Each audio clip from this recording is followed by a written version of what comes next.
We've just seen the use of if statements within your array formulas to effectively use a condition to decide which cells to add up in our two arrays. We can take that a little step further using conditional evaluation, but without an if statement. Let's take the working file stock data array summary. It has our stock data in the item sheet, but then a new sheet called array summaries, which is going to allow us to work out the total weight for all items over 500 grams, total stock quantity for items that are below $3, and the total weight of all in-stock items. In order to allow us to carry this out much easier, we're going to use named ranges. We know already that named ranges in Excel 2013 can define a whole column, but our array lists do not like that. So we need to define the range as in cells. So let's do the item prices. So that's effectively column C, but not the whole column, just the data. Although we can expand into some empty cells if we require, so let's go to 300. So formulas, define a name, we'll call it item price, and it's going to refer to C2 to C300, that's fine. We're going to need the weight as well, so let's go to the name manager, new item weight, it's going to refer to F2 colon F300. So we've got the same number of cells in our named ranges so that the arrays match up. And then we also need the quantities. So we'll call that item QTY. And that's actually going to be G2 all the way to G300. Okay. So that gives us our three named ranges that we require in order to complete our array summaries. So the total weight for items over 500 grams. So we do a little sum. The array that we're trying to use here is the item weight. The item weight is going to be multiplied by the stock. So that's item QTY. And that will work out the total weight of all of our stock. And then we'll see where it will fit. Will it fit on the back of one wagon? Do we need to order two? So we also need to multiply these two arrays by a third array, which is actually going to be a pseudo array, an array made up of trues and falses. Those trues and falses decided by the criteria that we're going to enter. So I want to multiply by another array. Now this array is going to have a criteria attached to it, so I'm going to put it in its own set of brackets. And the criteria is that the item weight is greater than 500. Close brackets for my item weight, close brackets for my sum function. So you can see here we're going to multiply three lists, the item weight column array, by the item quantity column, by a made up new pseudo column that you can't actually see where the item weight is greater than 500. If it is, that column contains a true. If it isn't, that column contains a false. Therefore, when they multiply across along the correct index line, if it's false, there is no result.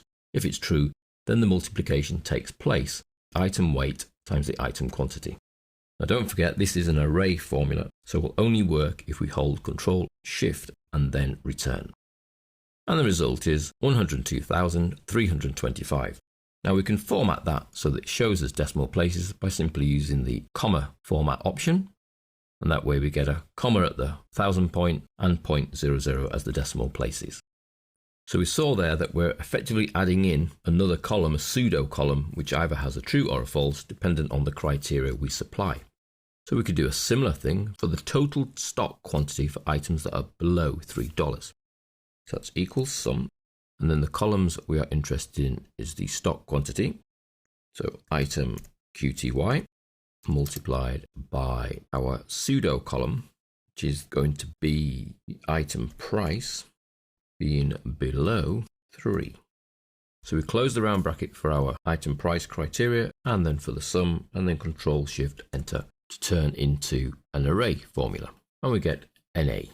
Now whenever you get an error message, we have a little pop out that says value not available, help on this error, show calculation steps, ignore the error, or edit in the formula bar.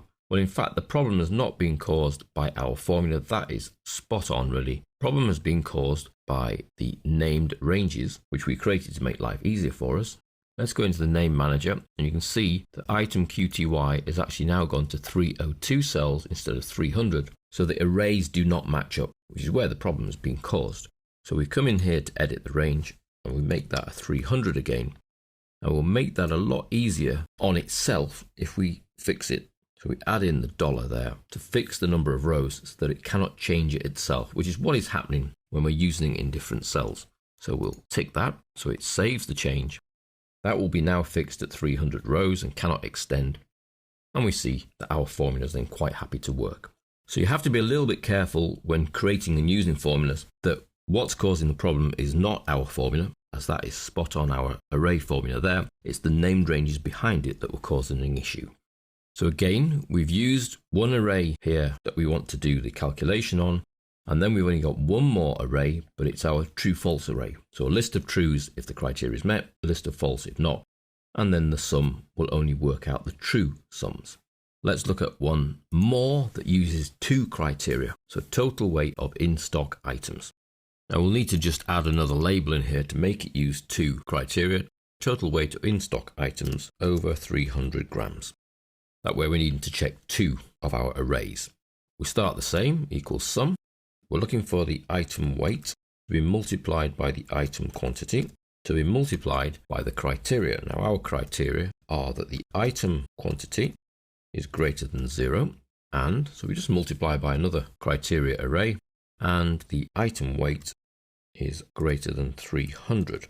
Don't forget that each of your array criteria must be in their own set of brackets. Close the bracket for the sum, and then Control Shift and return. Complete the array formula, and we get quite a large number which we can format into the thousands. So 252,250 grams is the total weight of all in-stock items over 300 grams. Our criteria have been supplied by the two array lists that are effectively just listing trues and falses. There's the first, item weight is greater than 300, and then the second is item quantity greater than 0.